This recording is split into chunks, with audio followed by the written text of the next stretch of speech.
Hello সবাইকে, অনেক দিন পর আবার একটা ভিডিও। এই যে ভিডিওটা পোস্ট করছি, এটা ছবিটা বেশ কিছুদিন আগে পোস্ট করেছিলাম ফেসবুকে।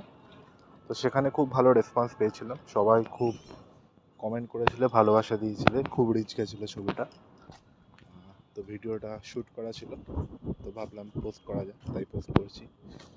আর সবাই জানো, মোটামুটি সবাই জানো, তাও আবার আরেকবার বলছি, ছবিটার রেফারেন্সটা নিয়েছিলাম সজলদার থেকে। সজলদারই আঁকা এটা। তো সজলদার আঁকা আমার খুবই ভালো লাগে, আর তাই চেষ্টা করি নিজের মতো করার জন্য। হ্যাঁ, হয়তো পুরোপুরি পারফেক্ট হয়ে ওঠে না, তবুও চেষ্টা করি যতটা কাছাকাছি, কতটা নিখুঁত করা যায়। তো ছবিটা করতে অনেকটাই টাইম লেগেছিলো, কারণ ছবিটা বেশ বড় ছিল, আর অ্যাকচুয়ালি A3 পেজে করেছিলাম, কালো কাগজের ওপরে সাদা পেন দিয়ে।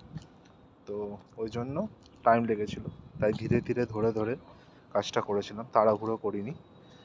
কারণ তাড়াহুড়ো করলে কাজটা ঠিক ভালো হয় না, যে কোনো আঁকাই। তাই ধরে ধরে করেছিলাম। তো করার পরে যে মাথার মাঝখানে লাল টিপটা ছিল সেটা করেছিলাম। তো লাস্টে ফ্রেম বন্দি করার পর ছবিটা এরকম দেখতে লাগছিল। তোমরা সবাই জানিও কেমন লাগছে, কমেন্ট করো, আর যদি ভালো লাগে তাহলে একটা শেয়ার করে দিও।